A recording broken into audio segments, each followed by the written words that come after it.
1 metre કાપડ લીધું 1 metre કાપડ લીધું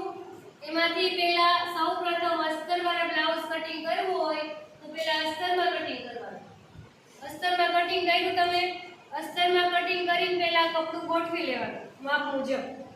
મુજબ ગોઠવી છાતી પહોળાઈ જેટલું કટિંગ કરી અને પહેલા પાછળનો ભાગ કટિંગ કરવાનો પાછળનો ભાગ કટિંગ થઈ ગયા પછી પાછળનો ભાગ આમાં ઉપર રાખી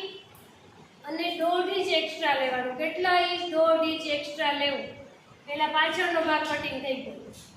1.5 ઇંચ બાજુમાં એક્સ્ટ્રા લીધું 1.5 ઇંચ મેં નીચે એક્સ્ટ્રા લીધું 1.5 ઇંચ બે સાઈડ મેં 1.5 ઇંચ એક્સ્ટ્રા લીધું છે અને પાછળનો ભાગ કટિંગ કર્યો પાછળનો ભાગ કટિંગ કર્યો એટલે ઇંચ પાછળના ભાગને મેં આમાં મૂકી દીધો ઇંચ ભાગમાં મેં જે 1.5 ઇંચ એક્સ્ટ્રા લીધું છે આ 1.5 ઇંચ એક્સ્ટ્રા છે અને એમાં પછી યોગ લેવાનો છે એટલે એ 1.5 ઇંચ એક્સ્ટ્રામાં યોગ પટ્ટો આવી જાય છે પહેલા સૌપ્રથમ પછી આ ભાગ છે જે પડખાનો ભાગ છે સાઈડનો ભાગ છે આ મેં લીધો છે 11.5 ઇંચ 11.5 નો મેં આ ભાગ લીધો છે અને આથી મેં 4.5 ઇંચ લીધો છે પહોળાઈનો આ 4.5 ઇંચ લીધો છે એ 4.5 ઇંચ લીધા બાદ પછી કટોરીનો ભાગ છે મેં આ 8 ઇંચ લીધો છે 8 ના અડધા 4 કરવાનો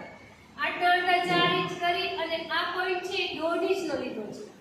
આ પોઈન્ટ 1.5 ઇંચનો લઈ અને પછી મેં અહીંથી આમ કરીને ક્રોસ લીધો એ 1.5 ઇંચનો ક્રોસ લીધો પછી અહીંથી આ ક્રોસ લીધો પછી અહીંથી મેં 1 ઇંચ એક્સ્ટ્રા ક્રોસ લીધો છે 1 ઇંચ મેં ઓછું લીધું અહીં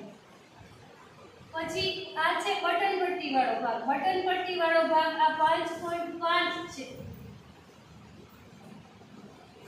આ છે બટન પટ્ટીનો ગાળો 5.5 ઇંચ છે આ છે પછી આથી 3.5 4 ઇંચ જે નેક કરવું હોય 3.5 થી 4 ઇંચ નેક લેવાનું છે ઈ થઈ ગયું પછી આ પડખાનો ભાગ જ્યારે પડખાનો ભાગ ડ્રો કરી અને આપણે કટિંગ કરી છે ત્યારે થોડો 1/2 ઇંચ ક્રોસ લેવામાં આવે છે 1/2 ઇંચ અને આ પોઈન્ટ જે કટોરીનો પોઈન્ટ છે ને એ 2.5 ઇંચનો લેવાનો લંબાઈ છે આ 1.5 ઇંચ છે આ લીધી છે અને આમ છે 2.5 ઇંચ અને 1 ઇંચ અંદર દબાવવાનો રહેશે અંદર જ્યારે કટોરી બનાવવી હોય ત્યારે 1 ઇંચની પહોળાઈ છે અને લંબાઈ છે 2.5 ઇંચની આ પોઈન્ટ ખાસ છે બટન પટ્ટી ખાસ મેન છે અને આ છે સેપ આ નેક છે તમારો નેકની લંબાઈ અનુસાર નેકની આગળના બ્લાઉઝની ગળાની લંબાઈ 5 ઇંચ જ આવશે પછી જે રીતે મોટું પહેરતા હોય રીતે માપ મુજબ કોઈને હાઈ નેક જોતું હોય બેક સાઈડ ગમે એટલું હાઈ નેક કરવું હોય એ હાઈ નેક થઈ શકે છે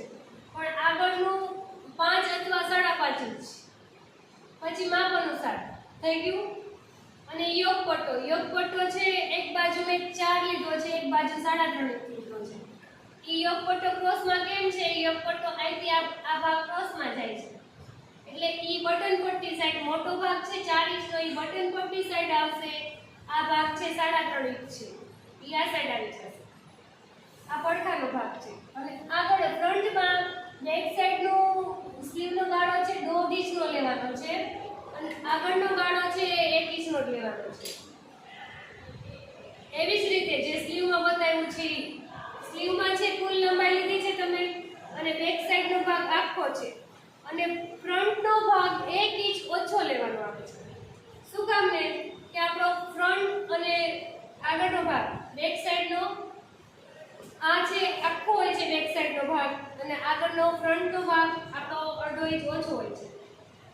જો ઈ ભાગ નથી લેતા અહીંયા ખોલો પડવાનું બ્લાઉઝમાં કારણ શું છે કે ઈ ભાગ તમે ઓછો નથી લીધો ફ્રન્ટમાં તે 1/2 ઇંચ ઓછો લેવાનો છે સ્લીવમાં ઓછો લેવાનો છે અને પડખાના ભાગમાં ઓછો લેવાનો છે જો તો તમને અહીંથી ખેંચાશે નહીં અહીંથી ખોલો પડે છે બ્લાઉઝમાં ઘણીવાર ખોલો પડવાનું કારણ શું છે કે તમે 1.5 ઇંચ લીધો છે